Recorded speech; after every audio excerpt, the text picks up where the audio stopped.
Fala pessoal, crítica sem spoilers do filme O Morro dos Ventos Transantes. Um filme que eu nunca escondi o quanto eu esperava que fosse ser o pior filme do ano. Até porque eu não sou fã dessa diretora. Eu acho que Emerald Fennell tem muito talento para fazer uma bela fotografia. As atuações também são sempre muito boas. Ela sabe escolher elenco, ela sabe dirigir elenco. Figurino e direção de arte também sempre são excelentes. Isso a gente precisa admitir. Os meus problemas com ela, com essa diretora, são outros problemas. São problemas muito mais importantes do que visual. Eu vou chegar lá, mas antes, o enredo. Esse filme aqui é uma releitura da obra original, isso tá muito claro desde sempre, né? O filme procura focar mais no romance da Kathy com o cigano Heathcliff. Eu sei que é cigano porque ele usa brinco, então pronto, tá definido. Acontece que em 2026 eu tô numa fase tão desgostosa com o cinema, sabe? Tá com os filmes atuais, que eu já tô elogiando o filme só dele não ter o Pedro Pascal, tá? Esse pra mim já é um critério muito importante, critério número 1 de cada filme que eu vejo. Se não tem Pedrinho, tem meu like. E sinceramente, só de eu não ter ficado irritado com esse filme, eu já considero um ponto a favor dele. Porque Saltburn me irritou muito, principalmente no final.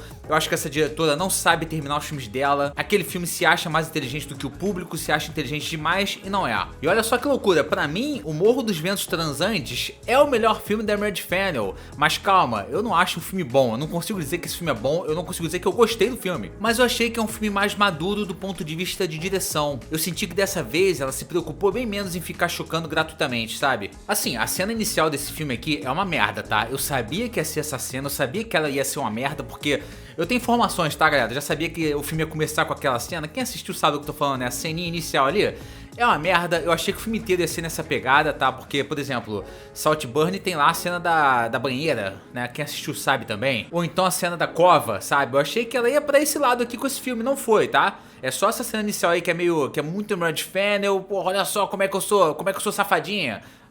Mas o filme inteiro não é bem assim não. E nem adianta você falar aí que eu desgosto dos filmes por causa de putaria, tá? Eu acho que o filme tem mais é que ter putaria mesmo. Ainda mais filme pra jovem, porque o jovem não transa mais. O jovem só quer saber de dancinha e fumar vape. A minha questão é apelação por apelação, sabe? Apelação pra gerar polêmica, pra que o filme seja comentado, pra que fiquem falando sobre o filme. Esse aqui não é assim. Esse filme aqui se leva um pouco mais a sério e eu gostei disso. É claro que tem altas sacanagens, né, rapaziada? Mas eu sinto que o estúdio deu uma segurada na diretora. Porque as sacanagens são tipo montagem de várias cenas. Eu lembro que o primeiro trailer, quando saiu, ficou parecendo lá os 50 tons de Eventos Uivantes, né? Tem até aquela cena do Aemond Targaryen. Mas aí vai vendo o filme, essa cena ela é muito pouco explorada. Inclusive, ela é importante narrativamente. Porque é a partir dali que a Kathy começa a descobrir a sexualidade, né? A própria sexualidade. Ela começa a descobrir isso. Então essa cena esquisita aí, ela tem uma função narrativa até interessante. Mas de novo, eu acho que o estúdio falou, pô, ô Emerald Fennell, vamos dar uma segurada aí, vamos focar mais na narrativa do que na sacanagem. Porque eu tenho certeza que se dependesse da diretora, irmão. Inclusive eu acho que o filme ganharia muito se ele fosse mais pra esse lado, sabe? Da autoexploração, da autodescoberta. Tem até umas cenas assim no começo, só que depois passa. Eu acho que faltou mais dilemas, sabe? Explorar mais a questão do dilema, não só pela pulada de cerca. O dilema da pulada de cerca, ele tá presente no filme inteiro, tá? Não são muitas cenas, mas ele tá ali presente.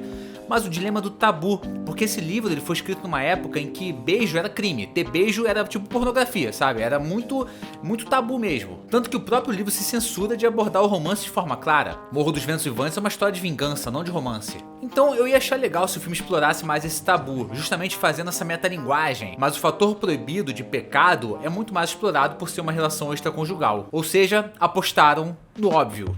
E é aquilo que eu falei, né? Essa diretora é muito boa na questão visual dos filmes.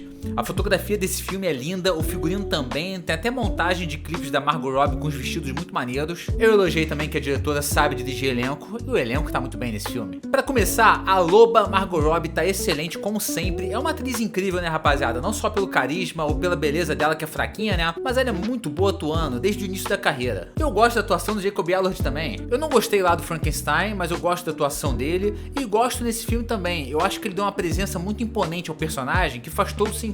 Do ponto de vista de adaptação, é tudo diferente, tá? Não funciona como uma adaptação fiel ao livro, mas depois eu fiquei pensando, será que isso é tanto problema assim? Quantas histórias, né? Quantas adaptações já existem desse livro aqui? Inicialmente eu achava que se fosse na mesma linha de Saltburn, seria um desrespeito com a obra, um desrespeito com a Emily Bronte, mas vamos admitir que não foi bem assim, tá? O filme muda muita coisa e aborda só metade da história, justamente porque quer focar mais na parte do romance, isso foi avisado desde o início, a gente já sabia. Mas uma coisa curiosa que vale prestar atenção é que até pra quem não leu o livro, Morro dos Ventos Uivantes, vai conseguir separar frases que são tiradas diretamente do livro, né? Diálogos diretamente do livro, livro para diálogos que foram escritos para o filme. Porque existe uma discrepância abismal entre uma coisa e outra. Até porque tem essa coisa de estúdios de hoje em dia, né? Que já vazou isso aí, que os estúdios estão pedindo, estão obrigando os diretores a fazerem filmes que tem diálogos muito básicos e super expositivos também. Os personagens têm que verbalizar tudo, eles têm que dizer o que eles estão pensando, o que eles querem fazer,